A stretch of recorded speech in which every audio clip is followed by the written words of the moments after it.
Alright.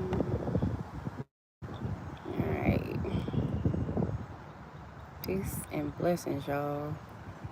This is such a hood setup, but it's okay. We're gonna do it anyway. There we go. Alright. I'm out here getting ready to run slash walk. It actually feels good. It looks like it's super duper duper hot, but it actually feels good. Um, Hold on, y'all. I'm trying to pull up. Yeah. Hopefully, I'll be able to see it good. All right. Trying to pull up this verse. I can't see the name that joined me right now, but y'all forgive me if I don't say the name right. Um it's a shadow or something. But thank you for joining. Um I'm on YouTube and Instagram. My videos that I'm recording seem to be going somewhere else in the cyber waves or whatever the case may be. So I'm having to go live, which is okay. Uh, Wanted to get on this morning because when you start getting checked by uh, by Holy Spirit, you gotta share stuff. It's not about keeping it to yourself. It's nothing to be ashamed about. I get checked all the time, and it's okay. It's for our growth, right? And the thing that I wanted to talk about today, um, it's really synonymous with a verse in the Bible that I really love, and it's crazy that God had told me something some time ago, which is meditate on the best case scenario. And when God is telling you meditate on the best case scenario, your mind has really been plagued on thinking back the worst case scenario, right?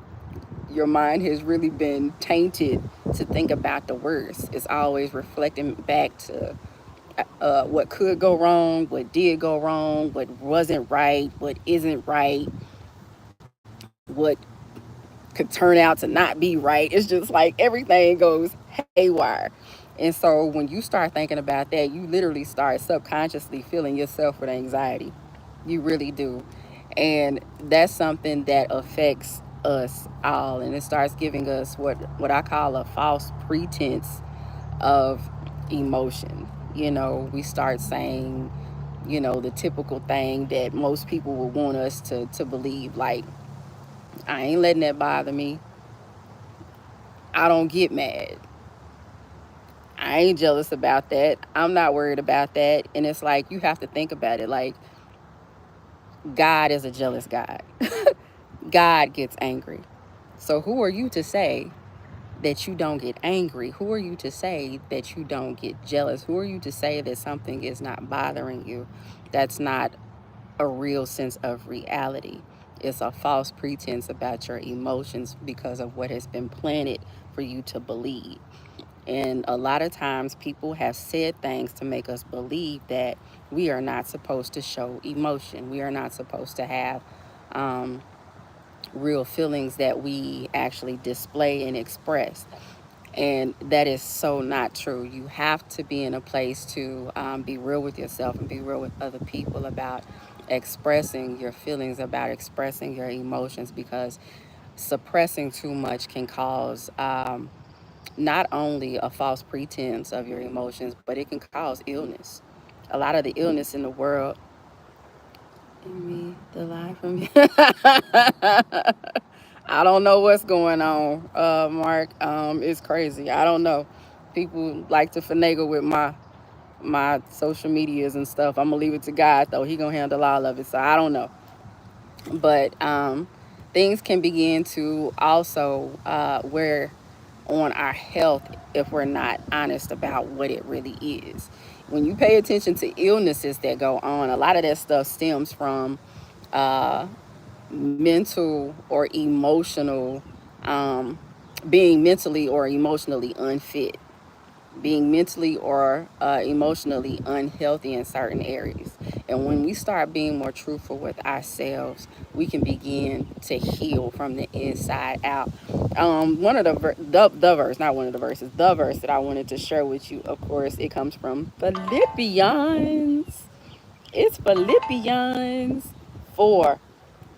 And it is, finally, my brothers and sisters, whatever is true, whatever is noble, whatever is right, whatever is pure, whatever is lovely, whatever is admirable, if anything is excellent or praiseworthy, think about such things. Whatever you have learned or received or heard from me or seen in me, I went on to 9, put into practice, and the God of peace will be in you. The God of peace will be in you. And that's what our God is. He's literally the God of peace. And that's what he wants us to have, right? He wants us to have peace. And it's so easy for us to have. Sometimes we just, we get in ourselves, and that's what disturbs our peace. We get in ourselves, and that's what disturbs our peace. When we have a moment to really sit and we think about the amazing things, we think about the amazing qualities of people, we think about the amazing things that are going on in our life that God has allowed to happen and that He is allowing to happen, then we can come back to a place of solace. We can come back to a place of peace. We come back into that tranquil position. You know what I'm saying? It's that other stuff that gets us out of posture. Because when you become angry about something, especially thinking about the worst case scenario about a thing, it becomes a competition. It becomes a competition, whether it's with, a group of people or whatever the case may be. It's like, I gotta prove my point. I gotta be right. I gotta make this point known. I. And that's a prideful, proud position to be in. And we know the word also says pride comes before the fall. And what we don't want to do is fall just because we have been standing in a position of pride, especially pride that we don't have to stand in. So today, I literally want to press upon everybody and myself um, to get back in a position of believing on the best case scenario, believing on everything that is noble, everything that is good, everything that is lovely and admirable about a person, a group of persons, a situation, whatever. We want to think about that. Not saying it's always the easiest stuff, but when you really sit for a moment and say, God, release me from me, because it's us. Release me from me and let your Holy Spirit inhabit. What is the verse? Create in me a clean heart and give me a renewed spirit, something of the nature. Basically, clean our heart out and renew our spirit. To clean our heart out and give us a renewed spirit. And that's allowing His Holy Spirit to come into us. It's allowing our hearts to be purged of the mess, the foolishness, the stank, the stank of dank that we allow that we allow to seep in. And once we do that, then we will begin to see a change. We will begin to have a different outlook, and those things that are supposed to come to us, those things that we have been afraid to really share with the world, uh, we won't be afraid to share. Have you ever paid attention to a person um, who had good news, but they were afraid to share it with somebody because they felt like that person or those groups, or that group of people was going to make fun of or have something negative to say about the good news? Or if a person got, into a relationship. You remember when you was in high school and you get a boyfriend or you get a girlfriend, and you start spending time with this person or whatever the case may be, and you used to kick it with your girls and you used to kick it with your boys, and then all of a sudden it's like, man, they got you sprung, they got you whoop whoop whoop whoop whoop, and it's like you talk like that's a bad thing. Like, you should be happy that someone has someone that they can spend time with and get to know and enjoy. But it's like the world has put this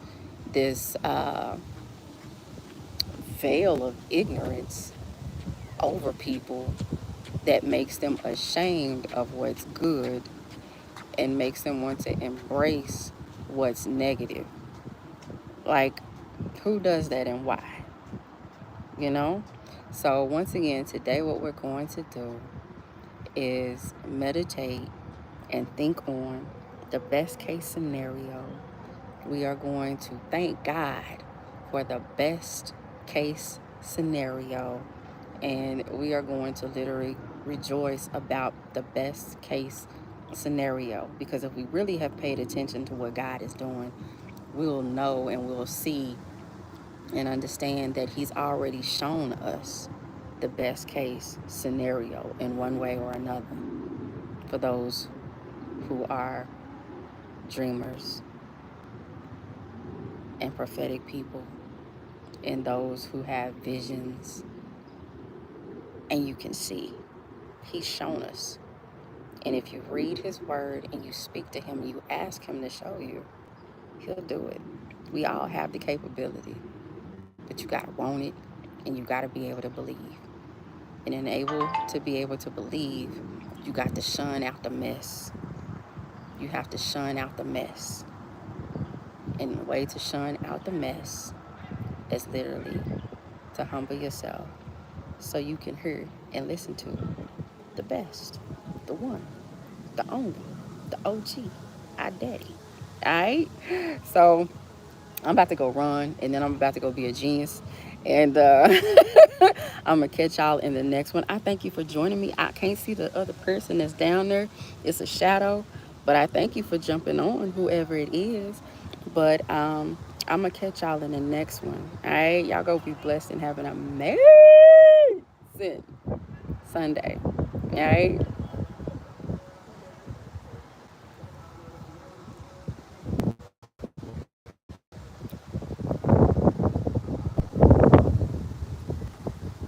Oh, blessed God.